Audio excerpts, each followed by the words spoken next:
the number one priority on this project is safety. Looking at improving safety for pedestrians, improving safety for cyclists. It's going to be one of our first really big complete streets projects. I think this will be a great way for us to let people see it's more than just the car on the road. It's the pedestrian. It's those that are walking, especially if there's kids. As dangerous as driving a car or walking on a street can be, we want it to be as safe as possible. And this project is going to tackle that. Hello and welcome to the Something Better podcast. I'm the host, Joe Conroy, the Public Information Officer for the City of Bakersfield. We're going to be talking about some, at least a really big project that we've got going on or coming up here in downtown Bakersfield. Already got a lot of folks talking about it and chatting about it. And I have a couple of City of Bakersfield experts here today to talk about it. So we're going to jump right in. I've got Gary Hallen, an Assistant City Manager. How you doing, Gary? Hello, Joe. How are you? Thanks for joining us. You've been chatting with me a lot about trying to get on the podcast. We finally found you an episode. I made it. You did. Zach, we have Zach Meyer. Is it Zach or Zachary? Which do you prefer? I prefer Zach. Zach. Okay. Zach Meyer, Public Works Director. And we appreciate you being here. Bakersfield native, right? Yes, I am. So before we get started into this big project, and the project I'm alluding to is the 8th Street Improvement Project. That's going to be a big one. And like I said before, lots of folks are already talking about it. Before we get into that, can you guys tell us a little bit about yourselves? Gary, let's start with you. Kind of what's your background? Where have you been? How long have you been here with the city? So I have been with the city for 4 years. It started in 2022. And before that, I spent 21 years working for the County of San Bernardino. I worked in a variety of different departments, all development related, economic development, redevelopment, community development, and housing. So I have worked on several infrastructure projects over my career, large infrastructure, small infrastructure, using a variety of different funding sources. But love the work that we do here in Bakersfield, and that's what kind of attracted me to come here, because we work on incredible projects that do great things for this community. And did you go to school for that? Was that kind of the plan, was to get into something like this? Yeah, I went to school, got a business degree. Didn't necessarily think I was going to work on major infrastructure when I first started, but I knew I wanted to get into local government. I knew local government is where the rubber meets the road, where local things happen, affects local communities, affects local businesses. Wanted to get involved in that kind of local work. And you got in here kind of at the tail end of Centennial, right? The big connector from the West Side Parkway to the other highways. Yeah, that was kind of the first year and a half working here at the city. We were right at the tail end of Centennial, and in 2024 we opened it up, and it has made a huge difference for so many people. Yeah. So. Great. Well, thank you for coming today. Thanks for being here. Glad we could finally find you an episode to get you on. Zach, tell us a little bit about yourself. Like we said, Bakersfield native. Did you envision becoming a public works director when you came out of high school or anything? I did not, but yes, I graduated Centennial 2002, got my degree at Cal Poly San Luis Obispo. Didn't know I want to go to government, but really always liked solving problems. I was good at math, so engineering always seemed like a good fit. But one of the things I really like about the city is we're constantly trying to help people, whether it's helping the community or helping other departments. With public works, in terms of technical difficulty, we have some of the biggest, hardest problems we need to solve. And so I get to do two things I really enjoy doing. Yeah, I was going to say, you said problem solving. I'm like, you guys don't have any problems over at Public Works, right? There's never anything you guys have to figure out, right? Just a little. Yeah. All right, cool. Well, thank you guys both for being here. Thanks for telling us a little bit about yourselves too as we get started here. We'll jump into 8th Street. So this is a big project that folks have been talking about for a few months now, maybe closer to a year. I don't know, right? Yeah, about a year. I think Public Works really started in earnest at the end of 24 and spent a lot of time during 25 getting the project prepped, designed, a lot of outreach, and I'm sure you'll go into that. But yeah, 24, 25, it's been a good amount of time on it. Yeah. So what is it that we're doing here? What is this project? You don't have to go into all the nitty-gritty details right now, but just kind of an overview. What is the H Street project? So overall, it's number one priority on this project is safety. Looking at improving safety for pedestrians, improving safety for cyclists. At least when I go in that corridor, which is H Street from 58 to 204, always see a lot of foot traffic, a lot of people crossing the streets. So some of the things we do to try to make it safer is a lot of these intersections along 8th Street are going to have bulb outs to shorten the distance people have to cross. Those bulb outs also make it a little tighter in the road, so it does try to create, some infrastructure there to slow traffic down. Okay. And we're also doing 3 roundabouts at H and 2nd, H and 4th, and H and 28th. Along with that, we're also doing some beautification, some lighting, benches, and adding 176 trees to the project too. So these changes is, you mentioned kind of foot traffic and bicycles. Has the usage of that road changed? Is that why we're doing this now, or is this something, or has there been a mindset change? I'd say more of a mindset change. This has been improving safety for all modes of transportation has been one of the number one goals of our city council for the last 3 to 4 years. So we consider this a complete street project. So that's one of the core intents. Good news too about this project is we're estimating this project could just fall north of $16 million, but we do have $14.2 million is in federal dollars to help fund the project. So most of it's coming from outside local dollars. Yeah, that's a good number offset to the project that we're not funding it all locally off of local tax dollars. Correct. Yeah, and you mentioned complete streets, and I don't know which one of you would want to take that, but what is complete streets? What do we do? And it's kind of a relatively new thing, right? Yeah, I'll start it, and then Zach can clean up anything that I may have fumbled a little bit. But complete streets, and it's often been talked about from others is, we live in a car culture. We design roads for cars, but complete streets is another way to look at roads because pedestrians use roads, bicyclists use roads, kids use sidewalks and roadways to get back and forth from school.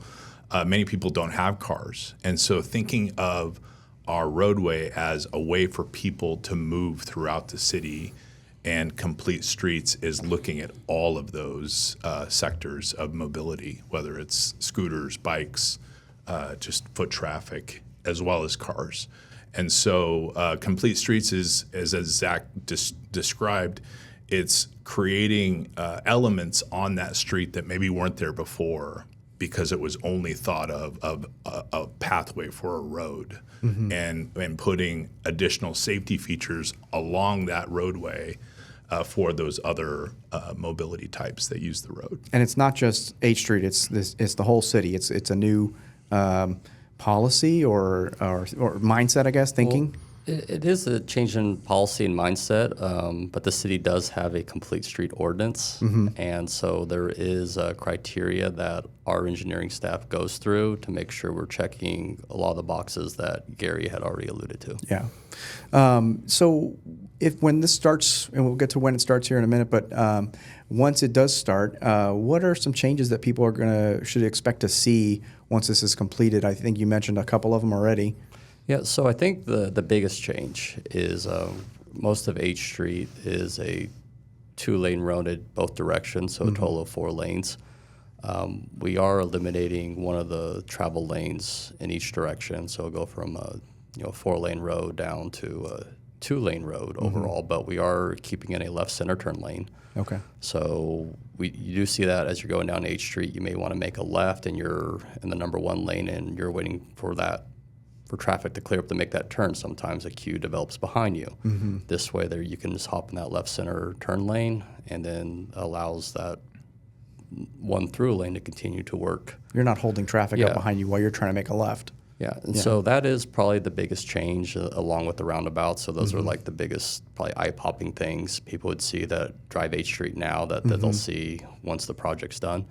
But we are keeping it at 4 lanes between California and Truxton, just because of how much traffic there is at California and H, especially right there by BHS. There's high congestion in the morning, high congestion in the afternoon. So we want to keep that 4 lanes. Yeah. I drive 8th Street just about every morning on my way in because I come in off the Centennial Corridor, which was completed. So it's made my commute in a little different. Sometimes I go home via Truxton, but yeah, I drive 8th Street, so I'll be seeing those. And you mentioned the roundabouts; those are replacing some of those stoplights. Is that correct, or is that a different traffic control? Yeah, I think at 4th and Palm, I think there's a traffic signal there, so that will be replaced with the roundabout. The other ones, I don't think there's traffic signals, but yeah. What's the thinking about that? The roundabouts; those aren't something we normally see here. I think we have a couple that people might experience. Maybe Garces Circle. Why are we doing traffic circles? And again, as I told you, my background, I'm not an engineer, so I'm going to give you my non-engineer answer, and I'll let Zach speak to the engineering side. But my experience with roundabouts, it allows for the safest left turn travel available. So if you're at a stoplight and there's no left light, it's tough sometimes to time your left turn, but in a roundabout, there's a free-flowing traffic that allows you to make that left turn in a safe way.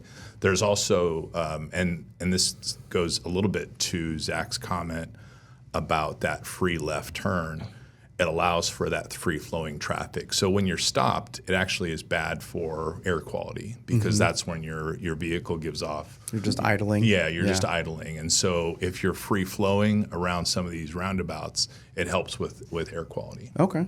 Zach, anything else on that? Yeah, and again, having these roundabouts, again, you're looking at overall safety.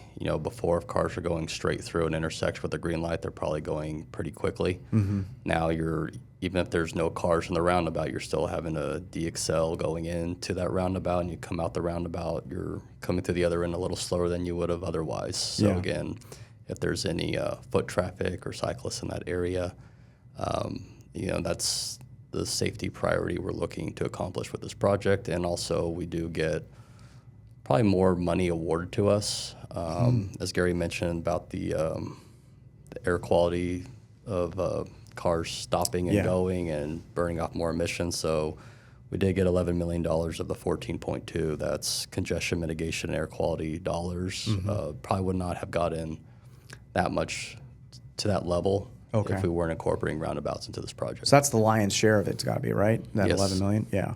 So, and the idea behind that is the less time you're on the road, the less time your car's running, and the less time you're polluting the air then, correct? Yes, hypothetically going to that intersection versus stopping and then going, and this way you try to keep cars moving. Right. What's been done so far to kind of inform the folks that might be most impacted, like, residents, businesses in that area, because that's going to be a disruption initially for the construction alone, but then it's going to be a big change once it is completed. Yeah, I think Zach and I can tag team this one. We talked about kind of when this project got started. So during the early design phase, maybe in that 30% design, there were several evening meetings that happened during 2025 where we were getting community input during that early design phase. And so several meetings were had, and were notified of residents and businesses that are in the kind of 3 main sections of 8th Street, because it is such a long stretch from the 58 all the way up to 204. And so those evening meetings produced a lot of folks that came. They got to provide some comments and some feedback during that early design phase of the meeting. And then we also had some door-to-door information that was passed out early in this year in January, prior to one of our last community outreach meetings, which was a kind of an open house where people could actually see the 90% design that was done, and they could see where the impacts were and what was going on along that stretch. And all of those sessions, whether it was the 2005 meetings, the door-to-door, and that evening open house meeting, we had great turnouts. A lot of people that had questions. and staff were there at all those meetings to kind of give that one-on-one contact and information during those sessions. Yeah, and I'll add to when we did reach out to businesses and talk to them, we could see that maintaining on-street parking on H Street was important. So in terms of how we wanted to utilize the road, a lot of businesses don't have their own parking lots. So if we took away that parking to try to keep it a 4-lane road, I think a lot of business owners wouldn't like that. Yeah, that would affect them a lot, yeah. Yeah, so that was one of the reasons, too, where on the concept we were going with, that's how we landed on it. Yeah. Now, finally, once this is going, kind of where are we at in terms of how soon might we see, or I guess maybe what's the month or date line that we might be starting to see some work being done? Do you guys know yet? So we're looking to advertise, I think now we're looking at most of April. Okay. And you mean for like a contractor? Yeah, for a contractor. So we'll have a pre-approved list of contractors since this is once we get over a $3 million project, we like to pre-qual our contractors. So we'll have a pre-qualified list, advertised in April, probably for 3 weeks to 4 weeks, depending on how things go. Look to award a bid, hopefully at the end of May at City Council. Okay.